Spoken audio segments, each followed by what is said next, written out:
Hi, I'm Dennis Young with Issues in Education. I'm really pleased to have with me Dr. Randall Sampson, who's president and founder of Liberty Leadership Development. And we're here in the heart of the ISTE conference in 2018. Me is the champ. And I might say for everyone listening is, you're a national consultant.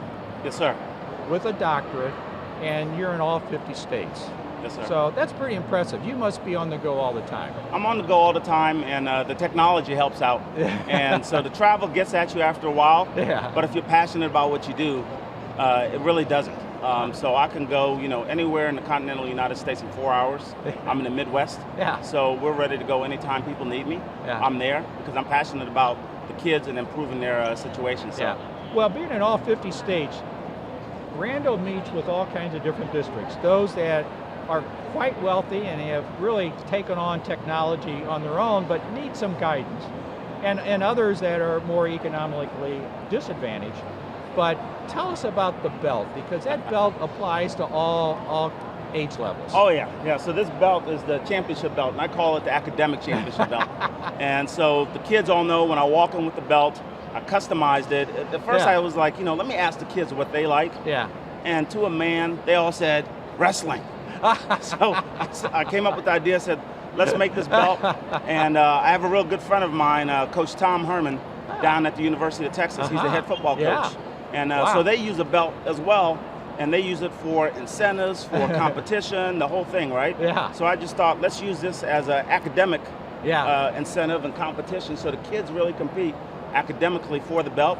And I mean, you're talking from the lowest 5% Wow. schools out there all the way to the most affluent, to rural America.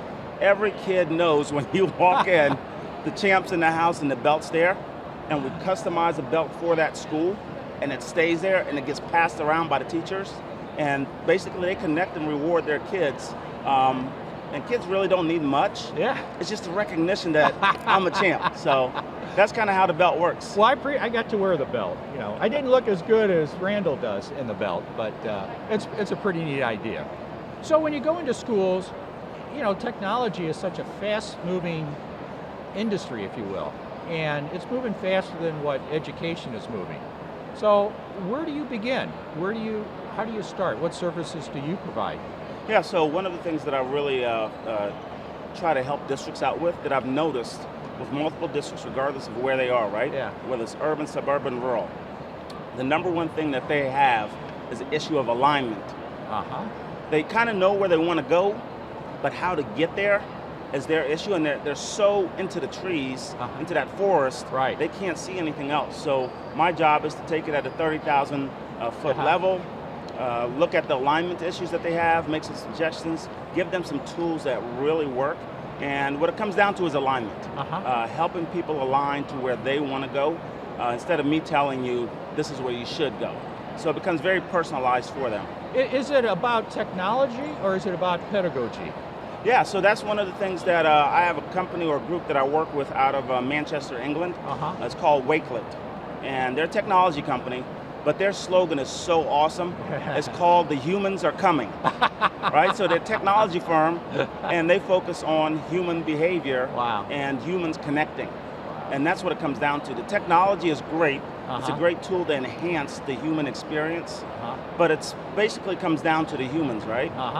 And that's what this belt does too.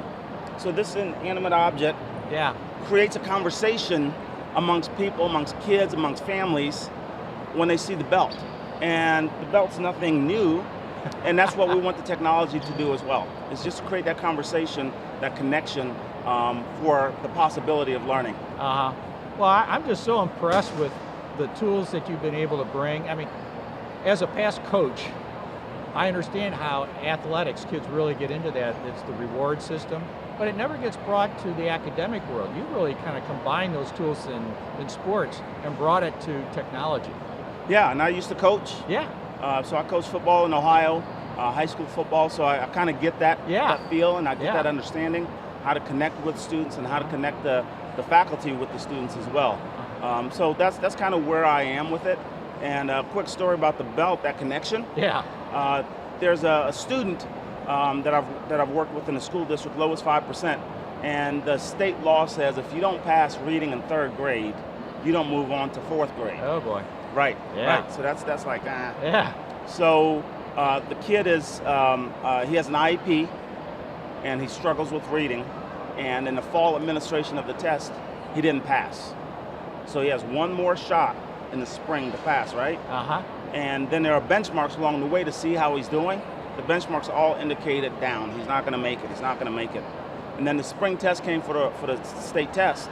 He didn't make it. So guess what? African American, IEP, 3rd grader, going to get retained, and we know that storyline is going to fall back, right? Yep. So the kid gets one more shot in the spring to take the benchmark. He grew like 60 points. On average, you're only supposed to grow about 8. Wow. So we got excited and we asked the kid, we said, hey, what happened? And the kid said, you know what? I saw all of the other kids walking around the building with the championship belt, and I knew that if I did well academically, I can earn it. Wow. And so his big thing was, I just want to grind to wear the belt. Can I wear it? I said, oh, buddy. Oh, man, yeah, you can wear it for 2 days.